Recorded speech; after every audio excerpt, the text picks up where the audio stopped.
Good morning, my brothers and sisters. Welcome to episode number 6 in the book of Philippians. We're in a great section where Paul is talking to the Philippians, and he's already told them to man up or to woman up. Some of the strongest people I know are women. I'm going to use the phrase man up through the rest of this podcast, but I mean no disrespect.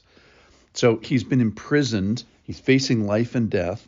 And yesterday, whether alive, it's more necessary for you. There's going to be fruitful labor if I continue, or whether I die here on this planet, I'll be alive there, and that's going to be gain for me. It's going to be far better.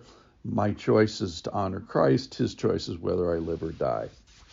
Yesterday's message was man up, but we didn't call it that. Today we are going to call it man up / woman up. Read with me. This is from Philippians chapter number 1. I'm going to start where he's talking about the life and death, and we'll get into the man up part today.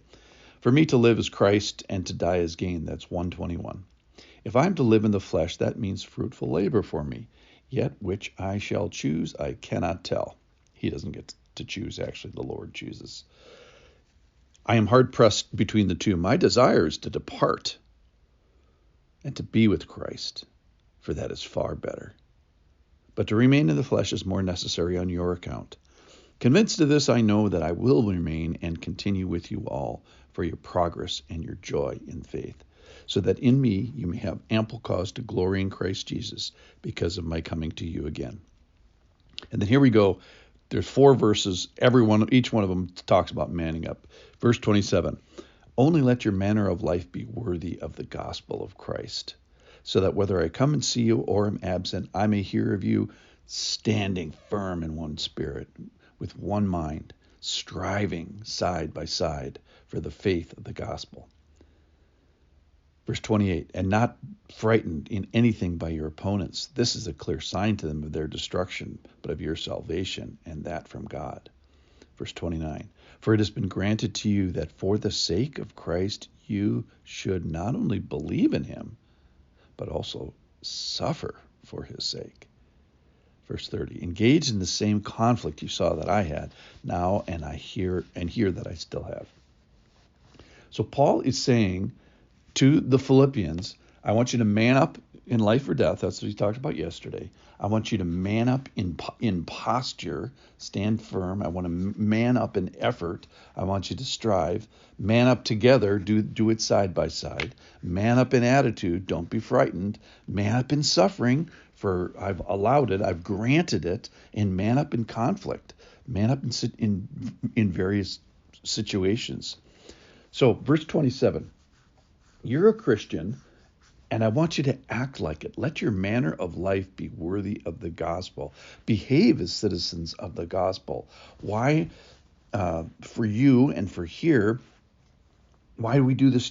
Why do we act like Christians? Well, because it's going to be observed in others, and we have a witness, and people will see the genuineness of your walk and the perseverance of your walk and the perseverance of your walk through trouble. Therefore, he's saying, stand firm, watch your posture, man up in posture, woman up in your posture, man up in your striving, and do this side by side. So we talked a couple days ago about spiritual friendship at the end of Ephesians. That is, do the spiritual walk in a unified, obedient, same direction, two minds agreeing, in a milieu that requires some effort and striving and standing firm.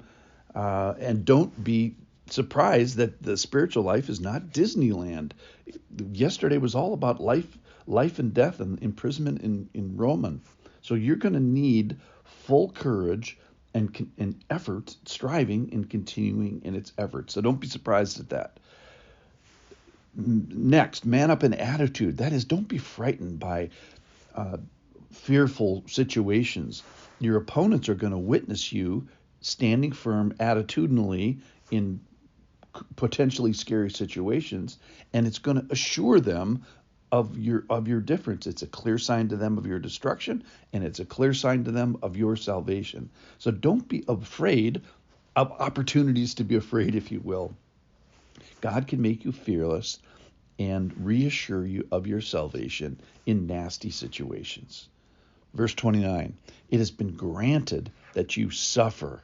Oh my goodness. So man up in suffering. Don't be surprised that the Christian walk has some difficulty and has some suffering. In fact, verse 30 then, man up in situations. You're going to be engaged in the same conflict as I am. So in conclusion here, or in summary of it, man up in life and death, that was yesterday. Man up in posture, standing firm. Man up in effort, in striving. Man up together, doing it side by side. Man up in attitude, don't be frightened. Man up in suffering, don't be surprised at that. And man up in situations. There's going to be conflict. We're in a war.